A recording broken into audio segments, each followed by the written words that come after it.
what OEMs are able to do now with the connectivity of it, I think there's a lot that dealers can learn from that model, right? Like when I think of like a dealer to consumer connectivity, right? Like we don't really have one.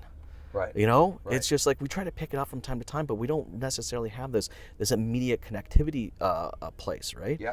But I do see some new systems, some new platforms out there, Matador being one of the ones that we're working with, where it's just like, no, it's like you can connect anytime, anywhere, at any moment. Yeah, I like what you guys are doing at Matador. Matador is, really, really cool. Like conversational commerce is where it's at. And there's some great companies out there that are doing it. Not a whole lot, but I feel like there's a good dozen. But we're gonna start seeing a lot more of that. Yeah. Where it's look, yes, it's conversational commerce. But then it's also after the commerce. Right. It's like having, it's like kind of kicking old school. When you had your guy, your car guy. Yeah. You're just like, the one guy you can call and just like, hey, there's any of this. Yeah. Now it's a simple text. Right. Right. And it's just anybody at the dealership can be available at any given moment to answer any type of question or concern that's there. And it's just like this is just one quick, safe place with immediate, meaningful connection to my dealer. Yeah. I was about 15 years ago, live chat came out, right? Yeah. I thought we had it then. I was like, yes, I'm so stoked, all right? Like someone can literally be on my website, click a button, immediate connection with my team. Yeah. They're gonna have meaningful conversations, all right? By the time they come in to either service their vehicle or sell their vehicle, we're gonna shorten that time span really, really fast. Then in the industry, what did we do? We screwed it up.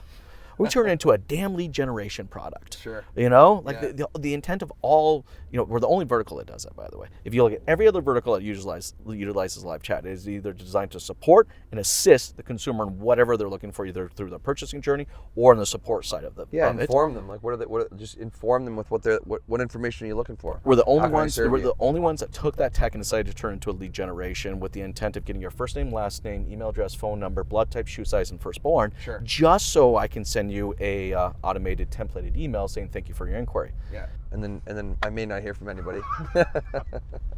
No, for sure. And there was an obsession about, you're right, we cannibalized the whole thing. It got butchered. Because then what happened with live chat is there became this industry obsession around response time. Yes.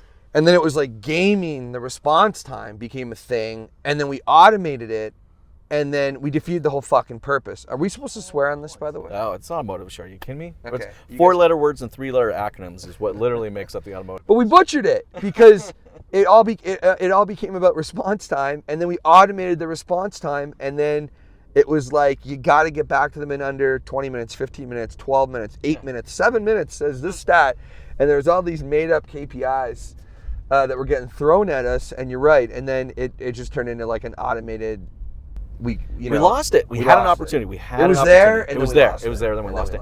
And now I'm beginning to see it kind of come back again. Yeah. And I just pray that we don't lose it again. Yeah. Yeah. Right? Like I just hope that the entire dealer body doesn't look at this as a lead generation opportunity, but an actual opportunity to have meaningful connections, not only before the purchase, but during the purchase, but way after the purchase. Yeah. Right? Yeah.